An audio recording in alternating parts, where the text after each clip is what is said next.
తొలి సంధ్య నీతోని ఆరంభం, నీతో ప్రతి క్షణము ఆస్వాదించెదను. జీవనమలి సంధ్య నీతోని సహవాసం, కలనైన మరువను నీ సహచర్యము. సర్వాధికారియు నిరంతర స్తోత్రార్హుడు యేసుక్రీస్తు ప్రభు వారి ప్రశస్త నామములో ఉదయకాలపు వర్తమానాల కొరకు ఎదురు చూస్తున్న మీ అందరికీ ఇమ్మాన్యుయల్ మినిస్ట్రీస్ తరపున మా శుభాభివందనాలు తెలియజేస్తూ ఉన్నాను. క్రీస్తునందు మాకు అత్యంత ప్రియమైన దైవజనమ, ఈ కాలంలో ఎక్కడ చూసినా కుటుంబ వ్యవస్థ పతనమైపోతూ ఉంది.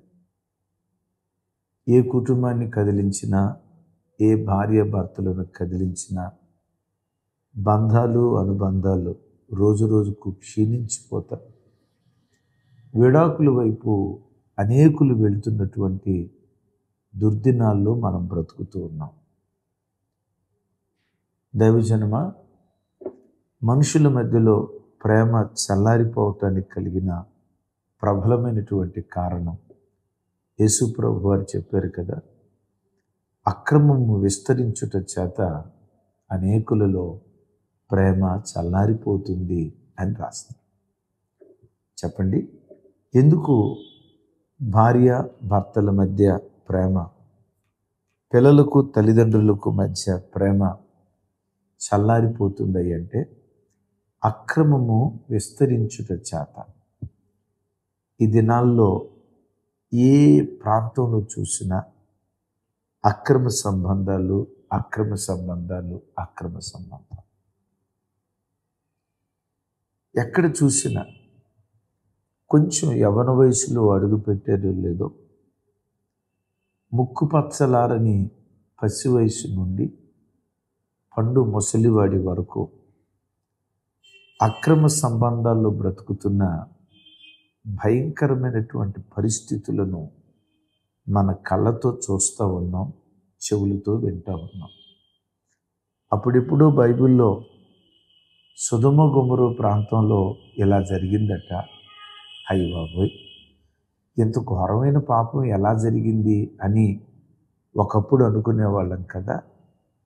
కానీ ఇప్పుడు మన కళ్ళ ఎదుటే, మన ఇంటి చుట్టూతే ఇంకొంచెం విచారకరం, కొందరి ఇళ్లల్లోనే ఎలాంటి నీచమైన హేయమైన కార్యక్రమాలు జరుగుతున్న భయానకరమైనటువంటి దినాల్లో బ్రతుకుతున్నాం. నిజమే, ఇవి లోతు దినాలు.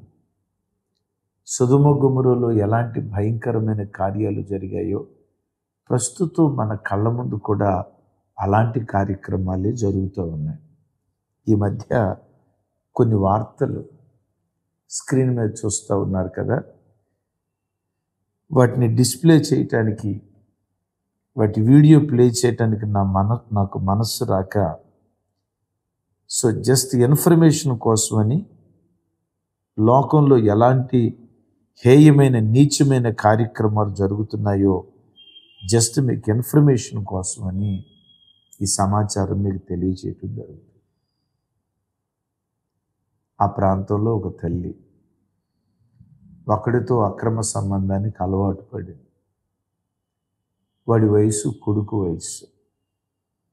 అధికారికంగా వివాహం చేసుకుందామా, ప్రజల మధ్యలో అవమాన పాలైపోతానేమోనని వాడితో అక్రమ సంబంధాన్ని కొనసాగించడానికి తన కూతురునిచ్చి కట్టబెట్టింది. ఎందుకో తెలుసా? కూతురికి వివాహం చేయాలని కాదు. ఈవిడ పాపిష్టి కార్యక్రమాలు కొనసాగించడానికి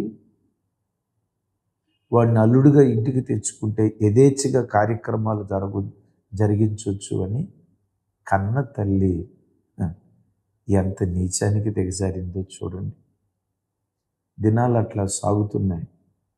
ఒకరోజు కూతురు తన భర్తతో కన్నతల్లి అక్రమంగా, ఆ వివరాలు నేను చెప్పలేను, కళ్ళతో చూసింది. తల్లి కాళ్ళు గడ్డాలు పట్టుకొని బ్రతిమలాడింది. అమ్మా, నా గొంతు గోయికమ్మా, ఎందుకు ఇలా చేస్తున్నావమ్మా? తల్లి మారలా. కూతురు మనస్తాపానికి గురేసుకుని చనిపోయిందట. చూడండి ఎంత అక్రమం. వీడు తల్లి చెరసాల పాలయ్యాడు. చెరసాల నుంచి బయటకు వచ్చిన తర్వాత మరలా వాడితో అక్రమ సంబంధం కొనసాగించాలని ప్రయత్నం చేస్తే, లేదు నేను ఇంకో పెళ్లి చేసుకోవాలనేది వాడేదో వారిస్తే, వాడి కడుపు నిండా తిండి పెట్టి పేకల దాకా తాగించి వాడు గాఢ నిద్రలో ఉన్నప్పుడు 16 కత్తిపోట్లతో విచక్షణ రహితంగా పొడిచి చంపేసి, తల్లికి కూతురు మీద ఎంత కూడా ఆ ప్రేమ చల్లారిపోవటానికి కారణం ఏంటో తెలుసా? అక్రమం. చూడండి యేసయ్య చెప్పిన మాట ఎంత వాస్తవమో. మరో చోట ఉత్తరప్రదేశ్లో కొడుకులు ముంబై పట్టణంలో ఉద్యోగం చేస్తూ తరచుగా వస్తూ పోతూ ఉండేవారు. కుటుంబం అంతా అక్కడ పెట్టుకుంటే భారం అయిపోద్దని భార్యల్ని తల్లిదండ్రుల దగ్గర ఉంచారు. ఆ మామ ఏం చేశాడో తెలుసా? చిన్న కోడల మీద కన్నేసి కోడలతో అక్రమ కార్యాలు కొనసాగిస్తున్నాడు. భార్య చూసింది, మందలించింది, మార్చుకోలా. చిన్న కోడలను ఊరుకు పంపించేసి భార్య ఏం చేసిందో తెలుసా? తన పెద్ద కోడలతో కలిసి భర్తను నిర్దాక్షిణ్యంగా చంపించేసింది. దైవజనమా, నేను ఇక్కడ మీకు ఒక మాట పంచుకోవాలని ఆశపడుతున్నాను. సొంత కోడలతో మామ ఎంత నీచం, అల్లుడితో అత్త ఎంత అవమానీయకరం, పాపానికి అడ్డొస్తుందని కూతురు గొంతు కోసి చంపిన తల్లి, ఎంత లజ్జాకరమైన సంఘటనలు లోకంలో జరుగుతున్నాయో. దైవజనమా, ఇక్కడ మీతో ఒక మాట నేను పంచుకుంటాను. సృష్టిలో ఉన్న జీవరాశులన్నిటిలో మనిషి ఒక ప్రత్యేకమైనటువంటి వాడు. ఒక కుక్క, పంది, జంతువు ఉంది. కుక్కకు లేక పందికి, జంతువుకి ఇది నా తల్లి, అది నా చెల్లి, ఈవిడ నా వదిన, ఈవిడ నాకు అక్క, ఈవిడ నాకు మరదలు, ఈవిడ నాకు వదిన. ఆ ఇంకిత జ్ఞానం జంతువులకు లేదు, పక్షులకు లేదు. ఆ ఇంకిత జ్ఞానం కలిగిన జీవరాశి సృష్టిలో ఎవరైనా ఉన్నారంటే మనుష్యుడు ఒక్కడు మాత్రమే. దాని గురించే భక్తుడైనటువంటి యోబు గారు ఇలా మాట్లాడుతూ ఉంటారు. యోబు గ్రంథం 35వ అధ్యాయం, ఒకవేళ మీ దగ్గర బైబిల్ ఉంటే చూడండి. యోబు గ్రంథం 35వ అధ్యాయం 11వ వచనం నేను చదువుతాను, చూడండి. భూజంతువుల కంటే మనకు ఎక్కువ బుద్ధి నేర్పుచు, ఆకాశ పక్షుల కంటే మనకు ఎక్కువ జ్ఞానము కలుగు చేయుచు, నన్ను సృజించిన దేవుడు ఎక్కడున్నాడని అనుకునివాడు ఎవడునూ లేరు. విన్నారా? భూజంతువుల కంటే, ఆకాశ పక్షుల కంటే దేవుడు మనకి ఏమిచ్చాడట? ఎక్కువ బుద్ధినిచ్చాడట, ఎక్కువ జ్ఞానం ఇచ్చాడట. లేఖ నుంచి లేఖ నుంచి చెప్పటం మాత్రమే కాదు, ఇది ప్రతి మనిషి ఎరిగిన సత్యమే కదా. అవును, జంతువుకి, పందికి అది నా తల్లి అని తెలియదు, ఇది నా చెల్లి అని తెలియదు. ఆ పంది వావి వరసలు తప్పి తను అట్లా ప్రవర్తిస్తూ ఉంటుంది. దీన్ని గురించే ఒకసారి దైవజనుడు ఎడ్వర్డ్ విలియమ్స్ గారు చెప్తూ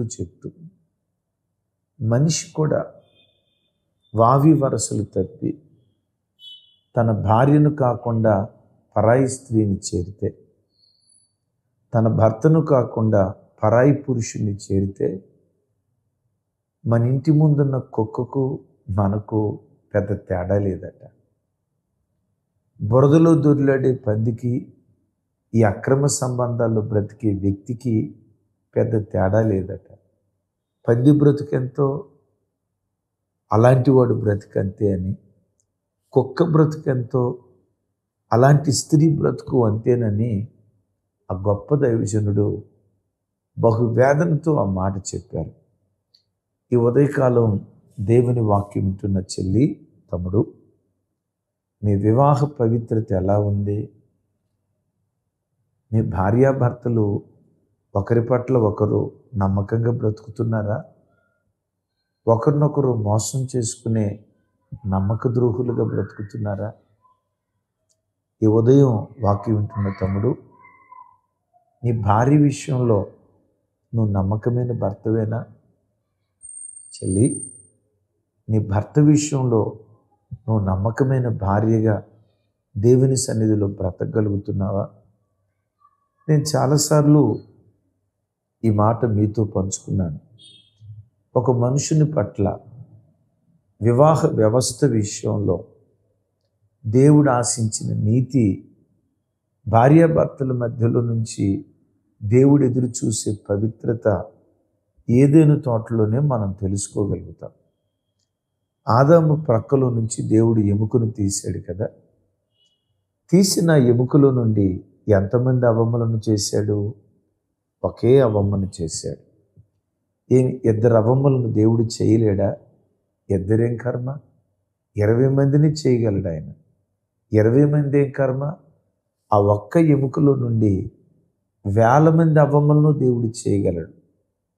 తీయబడిన ఎముకలో నుండి ఒకే అవమ్మను చేయటానికి కలిగిన కారణం ఏంటో తెలుసా? ఒక పురుషుడు బ్రతుకు కాలమంతా ఒక స్త్రీకే బద్ధుడై ఉండాలి. ఇది ఏదేను తోటలో బయలుపరచబడిన దేవుని నీతి. వింటున్నారా? ఒక స్త్రీ ఒకడే పురుషునికి ప్రదానం చేయబడిన పవిత్రురాలైన కన్యకగా తన శీలాన్ని కాపాడుకుంటూ ఒక్కడే పురుషునికి బద్ధురాలై ఉండాలి అనే ఆ దైవ నీతి ఏదేను తోటలోనే దేవుడు బయలుపరిచాడు. నాగరికత విస్తరిస్తుంది. దినాలు సొదొమ గొమొర దినాలుగా, లోతు దినాలుగా లోకంలో పరిస్థితులు మారిపోతున్నాయి. ఇలాంటి పరిస్థితుల్లో ఒకడు అక్రమ సంబంధంలో బ్రతికితే, ఒక స్త్రీ అక్రమ సంబంధంలో బ్రతికితే, అక్రమ సంబంధంలో బ్రతికేటువంటి వాళ్ళ పరిస్థితులు ఏమవుతాయో లేఖనాల్లో నుంచి మీకు కొన్ని మాటలు జ్ఞాపకం చేస్తాను. మలాకి గ్రంథం అందరూ చూడండి, 2వ అధ్యాయం 13వ వచనం 14వ వచనం నేను చదువుతాను. చాలా విలువైనటువంటి మాట. అందరూ ఆ మాటలు చూడండి. ఈ వర్తమానం మీరు ఎంతమందికి షేర్ చేయగలరో అన్ని వేల మందికి షేర్ చేయండి. ఎందుకంటే దినాలు గడిచే కొలది అక్రమ సంబంధం అనేది కామన్ అయిపోతుంది. చాలామంది దీన్ని తేలిగ్గా చెప్తూ ఏమంటారు తెలుసా? ఏమండి, రోజు ఒకటే కూర తింటామా? అలా తినలేం కదా. రోజుకు ఒకే రకమైన ఆహారం తినలేం కదా. అంటే భార్యాభర్తల దాంపత్యాన్ని కూడా ఆఫ్టర్ ఆల్ తిండితో పోలుస్తున్నారు. ఆ ఆహార మెతుకులకు స్పందన ఉండదు కదా. మానవ సంబంధాలకు స్పందన ఉండదా? తినుబండరాలకు స్పందన ఉండదు కదా. ఒక భార్యను తినుబండరంతో పోలుస్తావా? ఒక భర్తను తినుబండరంతో పోలుస్తావా? రోజు ఒకటే ఫుడ్ ఏం తింటావని మానవ బంధాలను, పవిత్రమైన వివాహ బంధాన్ని ఉదయం తింటే రాత్రి బయటికి వెళ్ళిపోయే, రాత్రి తింటే ఉదయం బయటికి వెళ్ళిపోయే ఆహారంతో భార్యాభర్తల బంధాన్ని ఒక మనుషుడు పోలుస్తున్నాడంటే వాడు ఎంత దయ్యం పెట్టినాడో చూడండి. వాడిని ఎంత కాముకత్వపు, అపవిత్రపు ఆత్మ ఆవరించిందో చూడండి. ఒక వ్యక్తి ఎలా అక్రమ సంబంధంలో బ్రతికితే ఆ వ్యక్తి పరిస్థితి ఏమవుతుందో ఈ వర్తమానం చూడండి. మలాకి గ్రంథం 2వ అధ్యాయం 13-14 వచనాలు. మరియు రెండవసారి మీరు ఎలాగుననే చేయుదురు. యెహోవా బలిపీఠమును మీరు ఏడ్పుతోనూ కన్నీళ్లతోనూ రోదనలతోనూ తడుపుదురు. కాబట్టి ఆయన మీ నైవేద్యములను అంగీకరింపకయు తమకు అనుకూలము కాని అర్పణములను మీ చేత తీసుకొనకయు ఉన్నాడు. అది ఎందుకని మీరు అడుగగా, యవ్వన కాలమందు నీ పెండ్లి భార్యను చేసుకుని అన్యాయముగా విసర్జించిన నీ భార్య పక్షమున యెహోవా సాక్షి అయ్యెను. విన్నారా? అది నీ తోటిదై నీవు చేసిన నిబంధనకు పాత్రురాలు కదా, నీ పెండ్లి భార్య కదా. కొంచెముగానైనను దైవాత్మ నొందిన వారిలో ఎవరునూ ఇలాగూ చేయలేదు.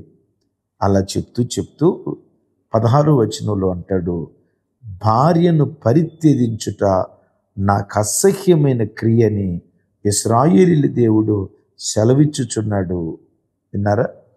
మీ యవ్వన కాలమును పెండ్లి చేసుకున్న మీ భార్యల విషయములో విశ్వాసఘాతకులు కాకుడి. దైవజనమా, ఒకడు అక్రమ సంబంధంలో, అన్ని ప్రజలు అక్రమ సంబంధంలో బ్రతికారు. సరే, వారికి వాక్యం తెలియదు. క్రైస్తవ కుటుంబాల్లో కూడా అక్రమ సంబంధాల్లో బ్రతికే వ్యక్తులు కొందరున్నారు. ఒకవేళ ఈ ఉదయం నీవున్నావేమో.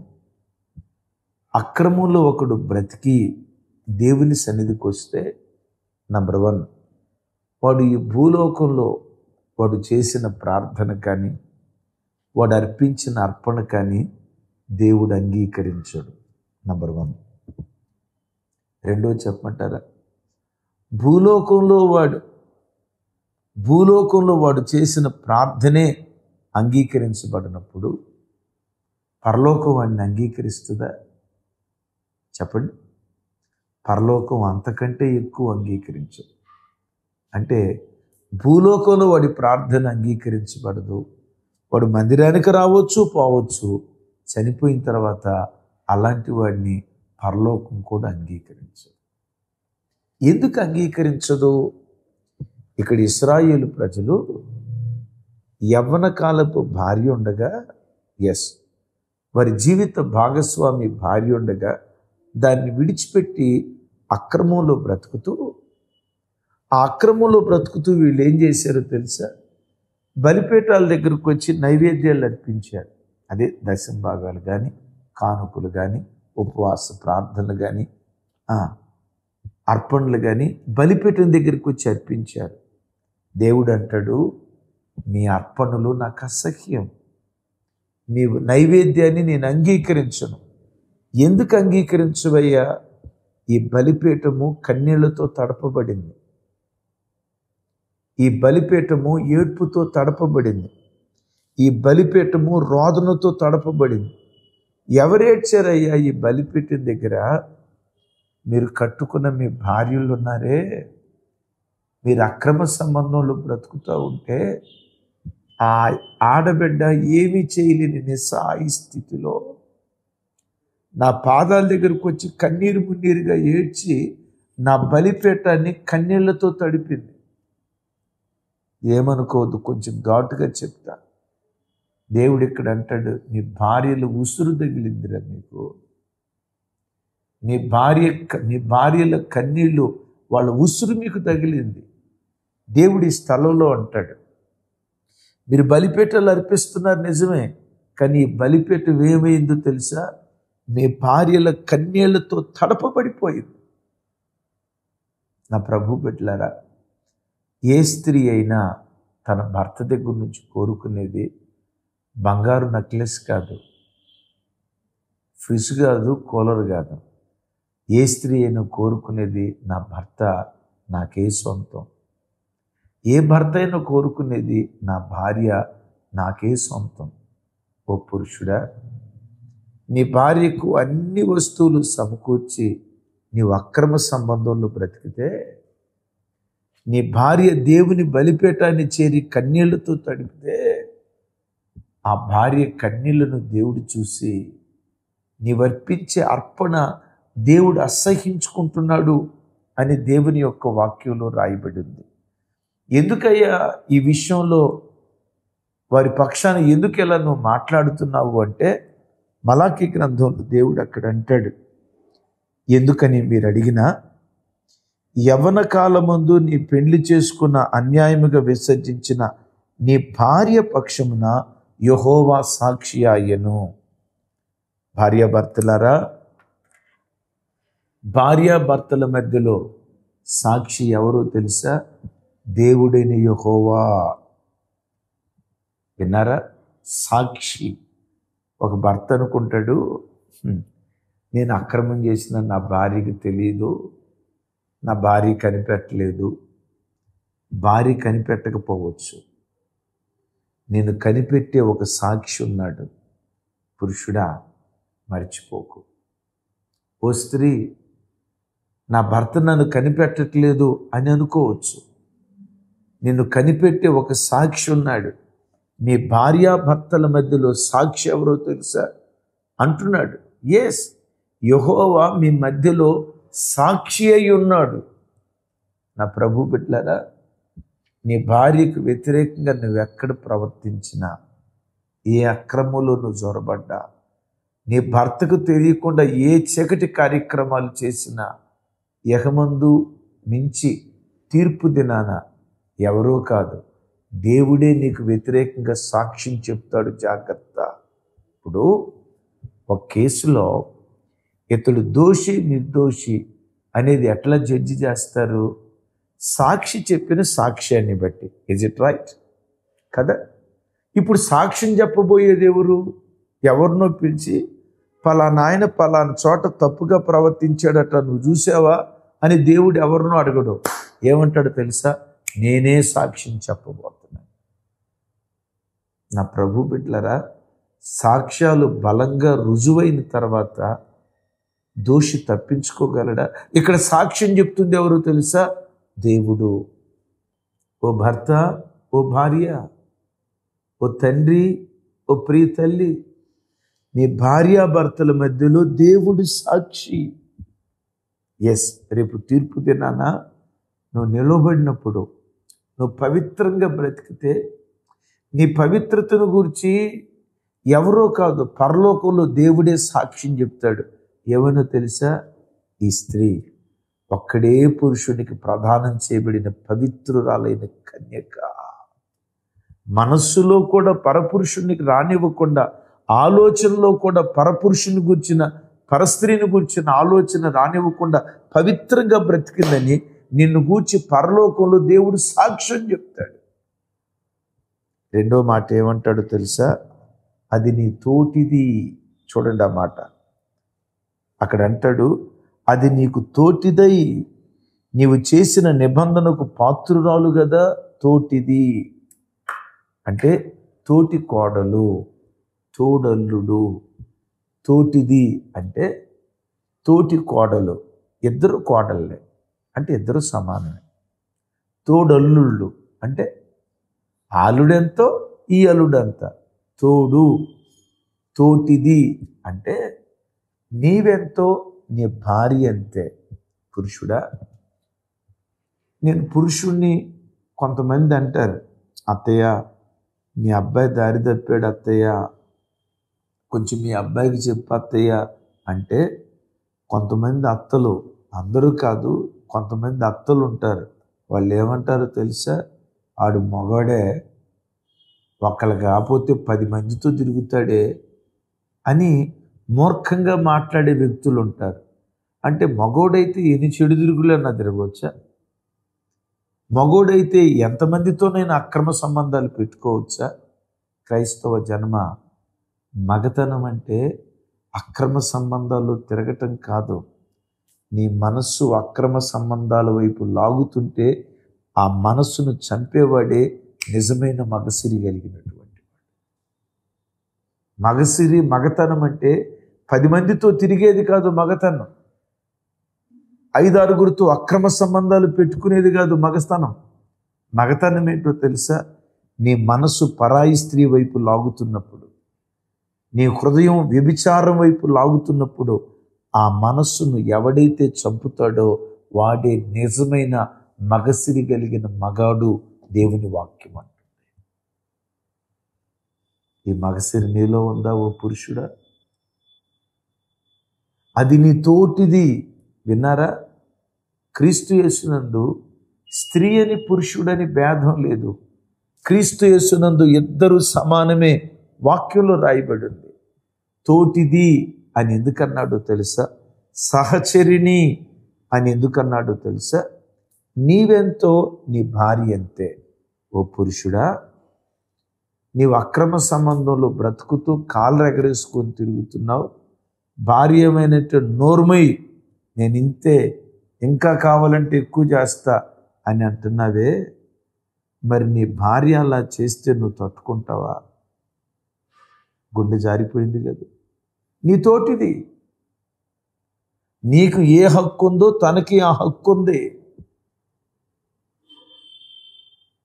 నా ప్రభు బిడ్డలారా, ఎప్పుడు నీవెంతో నీ భార్య అంతని, నీ భార్య ఎంతో నీవంత అన్న ప్రత్యక్షత నీకు ఉండాలి.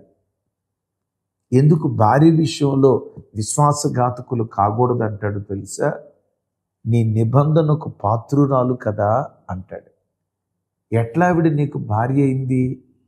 పెళ్లి దినాన నిబంధన చేశావు. ఏమని? తమ్ముడు, పెళ్లి రోజు ఏం ప్రమాణం చేసేది చెప్పండి? కలిమియందు, లేమియందు, ఆరోగ్యమందు, అనారోగ్యమందు, సుఖమందు, దుఃఖమందు, ఇతరులను ఆశించక, ఇతరులను నొల్లక నిన్ను నా పెళ్లి భార్యగా చేసుకొనుచున్నా. అంటే ఇతరులను ఆశించను, నీవే నా భార్యవని నిబంధన చేశావు. పురుషుడా, ఎవరితో నిబంధన చేశావు? నీ భార్యతో. ఓ స్త్రీ, ఎవరితో నిబంధన చేశావు? నీ భర్తతో. విన్నారా? నిబంధన చేసిన తర్వాత బైబిల్లో రాయబడి ఉంటుంది, నీతిమంతుడు నష్టము కలిగిన మాట తప్పడు అని. ఒక వ్యక్తి తన బ్రతుకులో తాను చేసిన నిబంధన మీరితే, యెహెజ్కేలు గ్రంథంలో ఒక మాట రాయబడి ఉంది, ఎవరైనా తన బ్రతుకులో తాను చేసిన నిబంధనను మీరి విచ్చలవిడిగా బ్రతికితే అతని పరిస్థితి ఏమవుతుందో ఇక్కడ అంటాడు. చూడండి, యెహెజ్కేలు గ్రంథం 17వ అధ్యాయం 15వ వచనం. బబులోను రాజు మీద తిరుగుబాటు చేసెను, అతడు వర్ధిల్లునా? అట్టి క్రియలను చేసిన వాడు తప్పించుకునునా? నిబంధనను భంగము చేసెను గనుక తప్పించుకొనడు. 18వ వచనం కూడా, అతడు ప్రమాణమును నిర్లక్ష్యపెట్టి తాను చేసిన నిబంధనను భంగము చేసెను. తన చెయ్యి ఇచ్చియు ఇట్టి కార్యములను అతడు చేసినే అతడు ఎంత మాత్రము తప్పించుకొనడు. ఇక్కడ ఒక రాజును గూర్చి మాట్లాడుతున్నాడు. ఏమని మాట్లాడుతున్నాడంటే, అతడు చేసిన నిబంధన నిర్లక్ష్య పెట్టాడు, చేసిన ప్రమాణాన్ని మర్చిపోయాడు. ప్రమాణాన్ని మర్చిపోయిన వాడు వర్ధిల్లుతాడా? అతడు కీడు నుండి తప్పించుకుంటాడా? నో, అతడు వర్ధిల్లడు, అతడు కీడుకు గురవుతాడు అంటాడు. నిజమే దేవుని బిడ్డలారా, అక్రమ సంబంధాల్లో బ్రతికే కుటుంబాలు ఎన్నో ఎన్నో నాశనమైపోయినాయి. చూడండి, ఎక్కడైనా అక్రమ సంబంధాల్లో బ్రతికిన కుటుంబాలు వర్ధిల్లినట్లుగా ప్రపంచంలో ఎక్కడైనా చూస్తే కింద కామెంట్ బాక్స్లో రాయండి, పలానా కుటుంబం అక్రమ సంబంధంలో ఉండి వర్ధిల్లిందయ్యా రాయండి. అక్రమ సంబంధాలు బ్రతికే కుటుంబాలు క్షీణించిపోతూ ఉన్నాయి. వాడు కీడుకు గురై, అపాయానికి గురై, ప్రమాదానికి గురై, అకస్మాత్తు అకాల మరణానికి గురై అర్ధాంతరంగా దేవుడిచ్చిన ఆయుష్ను పోగొట్టుకుంటూ ఉన్నాడు. కారణం ఏంటో తెలుసా? తన పెళ్లి దినాన తన భార్యతో చేసిన ప్రమాణాన్ని చెప్పండి ఏం చేశాడు? నిర్లక్ష్యం చేశాడు. గమనించండి, వేరే వివాహాలు ఎలా ఉంటాయో నాకు తెలియదు, కానీ క్రైస్తవ వివాహం ఒక అద్భుతమైన వివాహ వ్యవస్థ. క్రైస్తవ వివాహంలో తాలిబొట్టు కంటే ప్రమాణానికి చాలా ప్రాముఖ్యత ఇస్తాం. చేతిలో చేయేసి దైవజనులు ప్రమాణం చేయిస్తారు, ఇతరులను ఆశించక నిన్ను నా పెండ్లి భార్యగా చేసుకొనుచున్నాను. ఆ మధ్య ఒకడు ఇలాగే పెండ్లైన 2 సంవత్సరాల తర్వాత మరొక దానితో అక్రమ సంబంధం పెట్టుకున్నాడట. పాస్టర్ గారు పిలిచి అన్నాడట, ఎరా పెళ్లి రోజు ఏం ప్రమాణం చేసావురా? ఇతరులను ఆశించక నిన్నే అని ప్రమాణం చేసావు కదా, ఇప్పుడు ఎందుకు అట్లా చేస్తున్నావు అంటే ఆడన్నాడంట, నేను చేయలేదు అయ్యగారు, నువ్వు చెప్పమంటే చెప్పా అంతే. నేను చేయలా, నువ్వు చెప్పన్నావు, ఆ మాటలు నేను చెప్పా. చూడండి దేవుని బిడ్డలారా, వివాహ వ్యవస్థ అంటే ఈరోజు చిన్నపిల్లల ఆటలాగా అయిపోయింది ప్రజలకి. దైవజనమా, నీ భార్య నిన్ను గూర్చి కన్నీళ్లు కారుస్తూ ఉంటే, అక్రమ సంబంధంలో బ్రతుకుతున్న నీ భర్త నిన్ను గూర్చి కన్నీళ్లు కారుస్తూ ఉంటే, నీ నైవేద్యం దేవుని సన్నిధిలో అంగీకరించబడదు. వాక్యం సెలవిస్తావు.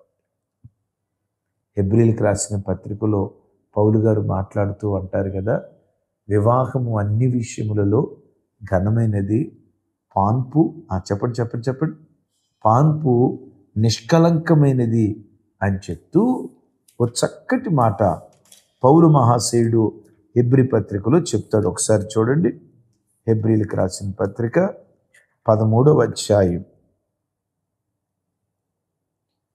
4వ వచనం. వివాహము అన్ని విషయములలో ఘనమైనదిగాను, పాన్పు నిష్కలంకమైనదిగాను ఉండవలెను.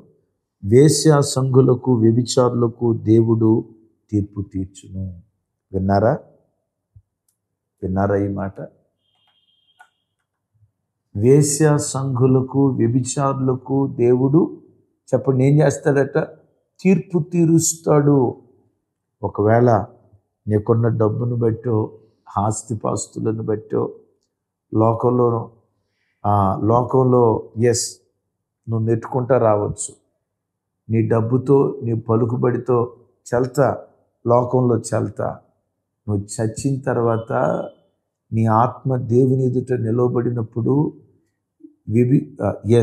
వేశ్యలకు, వ్యభిచారులకు, వేశ్య సంఘులకు దేవుడు తీర్పు తీర్చే నరకాగ్నికి అప్పగిస్తాడు అని వాక్యంలో రాస్తుంది. అందుకని ప్రభు బిడ్డలారా, ఈ ఉదయకాలం వర్తమానం వింటున్నాం మీ అందరితో దేవుడు పంచుకోమని సెలవిస్తున్న మాట, వివాహ పవిత్రతను కాపాడుకుంటూ బ్రతకండి. ఇతరులను ఆశించక ఒక పవిత్రమైన వివాహ బంధంగా మీ వివాహ బంధాన్ని కాపాడుకోండి. ఈ దినాల్లో కుటుంబ వ్యవస్థ చెల్లాచెదురైపోవటానికి కలిగిన కారణం అక్రమ సంబంధాలు కదా. ఇలాంటి అక్రమ సంబంధాలు లోకంలో విస్తరిస్తూ ఉన్నాయంటే ఇవి దేనికి సంకేతమో తెలుసా? యేసయ్య తొందరలో రాబోతున్నాడు. యేసు ప్రభువుని అడిగారు కదా, అయ్యా మీ రాకడకు సూచనలేంటి? అప్పుడు ప్రభు అన్నమాట, నా రాకడకు నా రాకడ దినాల్లో ప్రజలు ఎలా ఉంటారంటే, ప్రభువారు అక్కడ మాట్లాడుతూ నోవాహు దినాలు ఎట్లా ఉంటాయో నా రాకడ దినాలు అట్లా ఉంటాయి. నోవాహు దినాల్లో ప్రేమ వివాహాలు ఎక్కువ, ఈ దినాల్లో కూడా ప్రేమ వివాహాలు ఎక్కువే కదా. లోతు దినాల్లో వావి వరసలు తప్పి అక్రమంగా బ్రతికారు. ఈ దినాల్లో ఇందాక మీరు విన్నారు కదా, కోడలతో మామ, అల్లుడితో అత్త. ఇక ఈ విషయాలు నేను చెప్పుకుంటూ వెళ్ళలేను. ఇవన్నీ మనం చూస్తూ ఉన్న తర్వాత యేసయ్య రాబోతున్నారు. ఇలాంటి దినాల్లో పవిత్రురాలైన కన్యకగా, ఒక్కడే పురుషునికి ప్రదానం చేయబడిన పవిత్రమైన బిడ్డగా నీ పవిత్రతను కాపాడుకో. ఈ లోకంలో నువ్వు చేసే ప్రార్థన అంగీకరించబడాలి. వాటన్నిటికి మించి పరలోకం మనలను అంగీకరించునుగాక.